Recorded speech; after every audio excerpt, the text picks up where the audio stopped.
Buone notizie per la comunità dei sordi.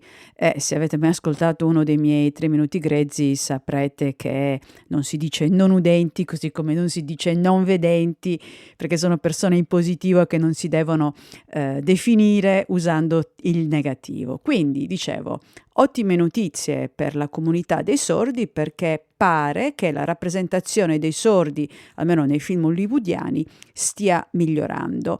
È dai tempi di Figli di un dio minore, un film del 1986, che non si vedeva la rappresentazione dei sordi in modo così positivo. E mi sto riferendo al film che ha vinto 3 premi Oscar. Il titolo originale era Coda, che significa Child of Deaf Adult, quindi figlio di un adulto sordo.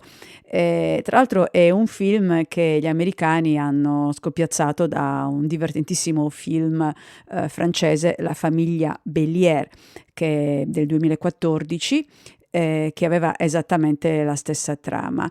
Sì, è stata condotta un'indagine, un sondaggio, sempre tra la comunità dei sordi degli Stati Uniti, e questi hanno detto che effettivamente si sentono maggiormente rappresentati e non sempre in negativo. Diciamo che siamo lontano dal momento in cui le persone con una disabilità verranno incluse in modo naturale, senza bisogno che siano lì per parlare della loro disabilità.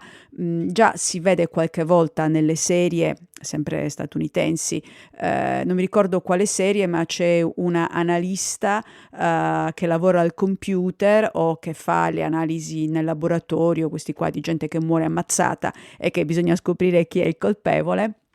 E in una di queste serie ho notato con piacere che la persona addetta a fare le analisi è su una sedia a rotelle e mai durante il telefilm si è parlato del fatto che sia sulla sedia a rotelle, così come di solito non si parla che una persona ha i capelli rossi o che usa le scarpe a punta.